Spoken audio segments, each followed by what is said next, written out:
Hello everyone, and welcome to my video about Playa Avellanas. Me and my wife, we spent 15 nights here.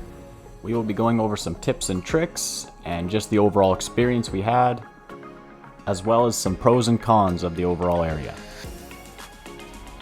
Okay, first things first, let's talk about the hotel.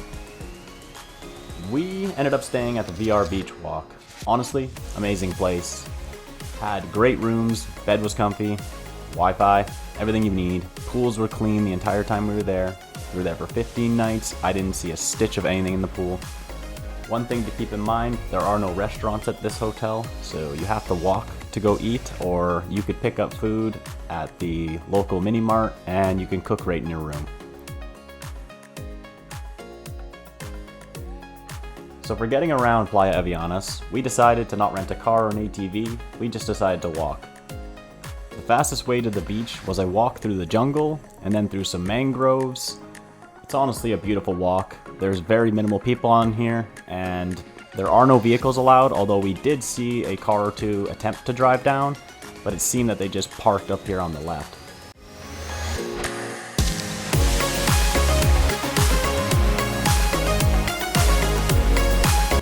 It is worth noting that you may have to walk through some puddles, just based on the tide and weather. It's not like there's sharp rocks or anything in there, but I do recommend you wear sandals through it. I had only shoes because my Birkenstocks broke.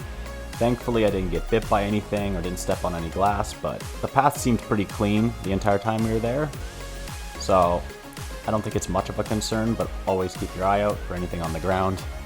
The walk takes about 10 minutes, and if you wanted to get to the beach it'd be an extra few minutes. You need to cross the river in low tide, otherwise it can be slightly dangerous considering there are crocodiles, so please approach that at your own risk.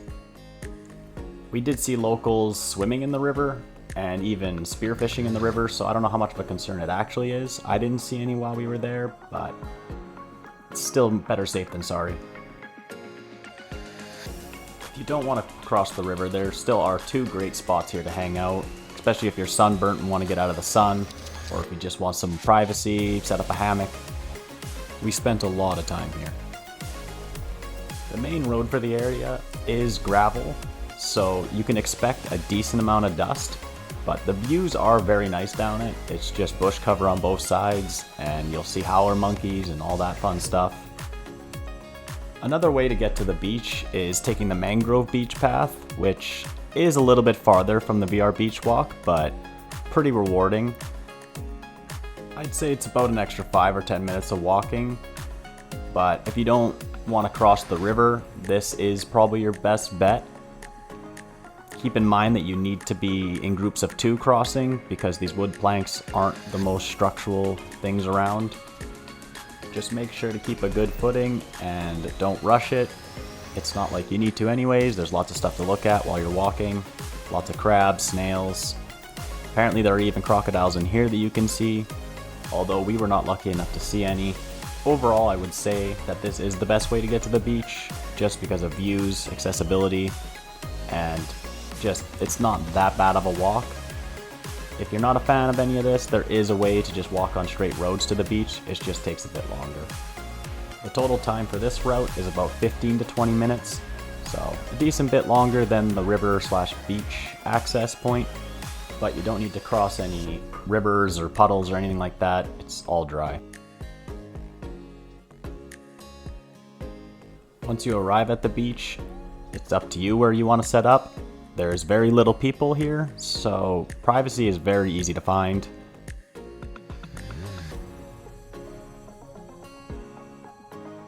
I do recommend you bring a travel chair or two, depending on how long you're planning on staying on the beach. Okay, let's talk about food now. For coffee or breakfast, we like to go to Soulshine. It's about a 5 to 10 minute walk, depending on your pace from the VR Beach Walk, but the food is incredible. We had no complaints about this place, service was good. For lunch and dinner, we liked Barumi's. The value was good, the portions were big. We shared these nachos probably 3 or 4 times throughout our trip. If you like to eat on the beach, I recommend Lola's. It is a bit more pricey, but you get what you pay for when it comes to views and stuff.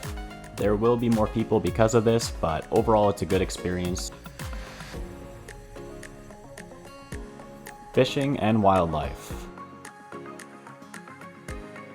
Costa Rica has some amazing fishing opportunities, and as somebody that fishes a lot in Manitoba, I needed to give it a shot. From surf fishing from the beach to fishing in the river, there's endless fun for anglers around here.